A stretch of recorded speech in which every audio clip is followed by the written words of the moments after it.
When we love something, we want to make it better. And part of loving ourselves is making ourselves better. To make ourselves better, to lift ourselves, we need to have a strong mind. Just like when we physically need to lift our body in like a push-up or a sit-up. Sit-up's easier. Push-up, we really need to have strong hands to be able to lift ourselves. Or if we holding on to one of those bars and we lifting up the whole body, we need incredible amount of strength to lift ourselves up physically. In the same way, we need to have a strong mind to be able to lift ourselves up emotionally. If we had in a bad mood and we want to snap out of it, lift ourselves out of that bad mood, whether it be irritated and angry, or whether it be sad that we didn't get something, or whether we be anxious, to be able to lift our mind above those kind of thoughts that are causing that current mood, the mind needs to be strong. To make the mind strong, we need discipline.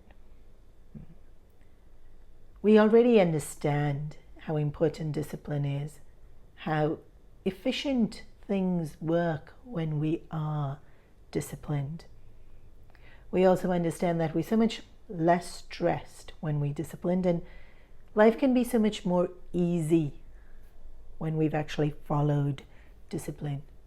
A strong mind is disciplined, and when we are disciplined, we strengthen the mind, and the stronger the mind is, the more disciplined we are. And so it creates this beautiful momentum where it just builds itself and supports itself. But sometimes we need this extra push to make our mind strong. And we use the word tapas. Tapas is to endure some kind of difficulty, to put ourselves in a position of challenge, so that there's some kind of resistance that we're pushing through, something like walking in water. And then the force of walking like upstream, it makes those muscles really, really strong. Our mind too, when we put ourselves in a situation where we feel a little bit of resistance and we push through, then the mind gets strong. That's tapas. Tapas is putting ourselves into that situation. And tapas is meant to be challenging. It's meant to be slightly difficult, or even a little bit more than slightly difficult. Because even like with physical exercise, when we feel the burn, when we feel the pain, when we feel the effort that we're having to put in, then we know that the body is really worked out and those muscles have been given enough of a challenge or a workout those muscles have been worked enough that we know now we're going to reap the benefits of it. So tapas. One way to do tapas is to give up something that we really enjoy. And so naturally, the thing we're giving up is going to help us to see that when we don't really indulge in that, maybe, potentially, we'll feel better. Something like if we give up caffeine, then naturally for a few days, it's miserable. Some people even get a headache the day they don't have their coffee and their tea, and that might last 2-3 days. And then maybe after a significant amount of time, maybe a week is too short, we realize, my head is so much more clear without it. I remember once someone telling me that they would drink Diet Coke every single day, maybe sometimes 2 cans, and when they stopped, they realized their memory improved. Just in everyday things. I have to get this done, I have to get that done. And they didn't realize that drinking Diet Coke made their brain forget things and made their brain so much more fuzzy. I'm not sure if that's true for everyone, but she definitely noticed it. And so sometimes giving up something helps us to see how our mind works without it. Are we working better without it? Are we working not as well without it? A lot of people, when they give up sugar, they feel their energy improves significantly. Although I do know one or two people who, when they give it up, they get very tired. So we have to test it. We have to see if it's working for us, if it's not working for us. We have to be objective in seeing if it's the difference it makes. And also we have to give it enough time. So actually a week's too short. But for some times and for some people, we already see a difference even within a week. If you haven't really seen a difference within a week, you can push it for 2 weeks, 3 weeks, ideally a month. But I'm going to leave this up to you, how much you want to challenge yourself, how much tapas you want to do. But today's task is to do tapas. It is to make the mind stronger by giving up something that we enjoy. And like I said, the obvious go-tos are alcohol, sugar, caffeine, because physically those things are better for us. Actually, even mentally, for a lot of people, not everyone, they work better without some of those things that we turn to for comfort or for energy.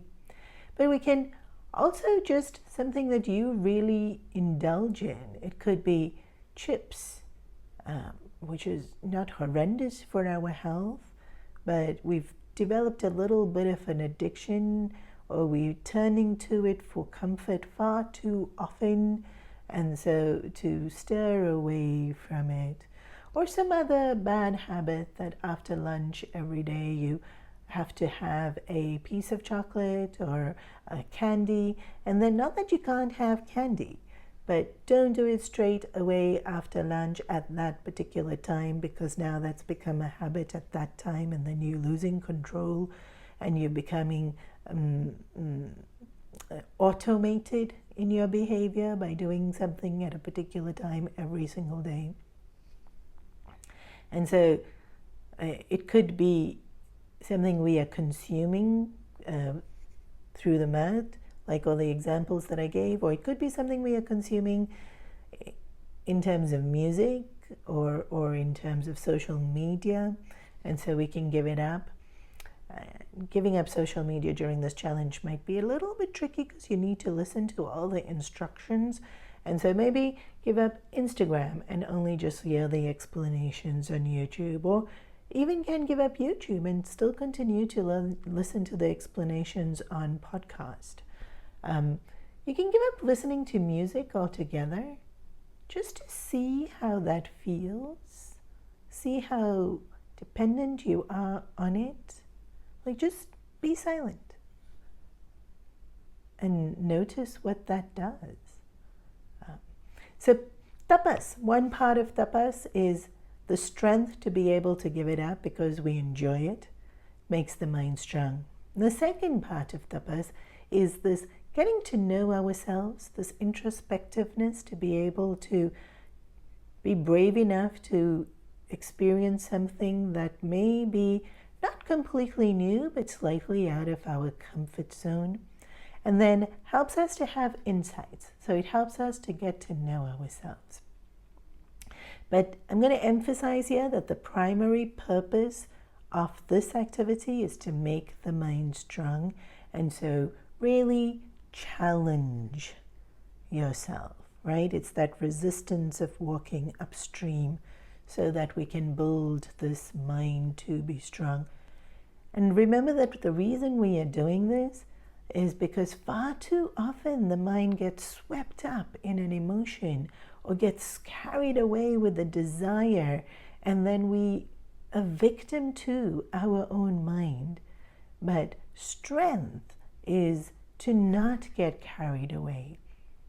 And strength is also to be able to step out of a mood, to lift our thinking to be more productive than indulgent, to lift our thinking to be more loving than selfish, to lift our thinking to be more noble than manipulative or petty. So we're lifting ourselves through tapas.